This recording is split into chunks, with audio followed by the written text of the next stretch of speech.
Ayes have it. I understand the next financial review members wish to debate is the financial review of the Ministry of Agriculture and Fisheries. Will members please turn to the Primary Production Committee's report?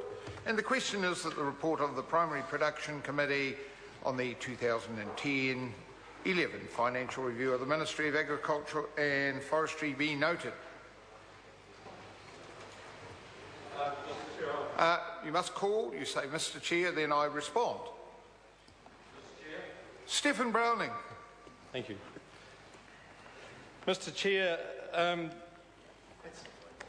I note that the new ministry is now the Ministry of Primary Production and Primary Industries, and it now includes fisheries and the whole works. And in fact, unfortunately, some of the parts of what was MAF and what was New Zealand Food Safety Authority, biosecurity and all that are even losing their identity into this new super organisation that effectively is a developed for trade organisation, maybe rather than being focused on the New Zealand consumers and communities.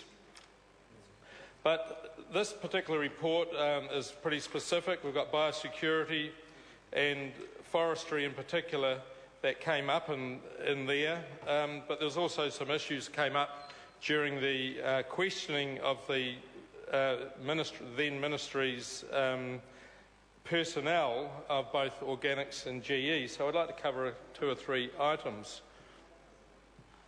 One thing that stood out and does stand out with both the old and the new bodies is that there's no holistic approach to agriculture, forestry and fisheries in New Zealand. There's no overview as to why you might go down a particular path in terms of sustainability because of the interconnections with the environment and the community. It's all about milk powder and beef, it would seem, primarily.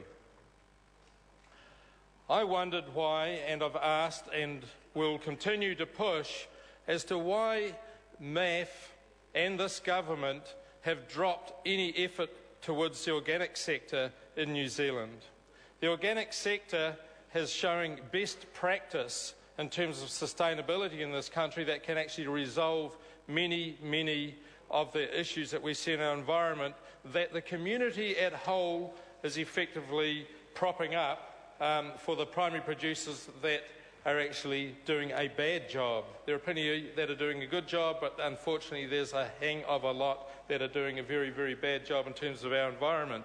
But this government chose not to reboot the Organic Advisory Program, and MAF is doing nothing effectively apart from a dribble occasionally with a Sustainable Farming Fund application, if we're very lucky.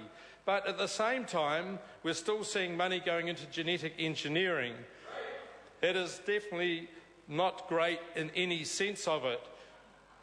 We have a fantastic brand, or we had one before our current Prime Minister sold it out as Minister of Tourism, 100% pure New Zealand. He went to the New Zealand 100% pure you. There's no aspiration in there, and I've talked on that in this house before. GE has no part in brand New Zealand. It will do us no good in terms of brand New Zealand and the export of our primary production. We're very fortunate at the moment. We only have one field trial that is the only legitimate genetically engineered material existing in New Zealand at the moment, and that's the animals at Ruakura. And no doubt there'll be some pine trees replanted when Scion get over their last breach. That's a real good opportunity for New Zealand. We can actually remove that last field trial, and New Zealand is GE free, like so many places in the world at the moment are trying to become again after seeing the problems with GE in their countries. Another thing that we spoke on and looked at was around biosecurity and the problems we're having with biosecurity.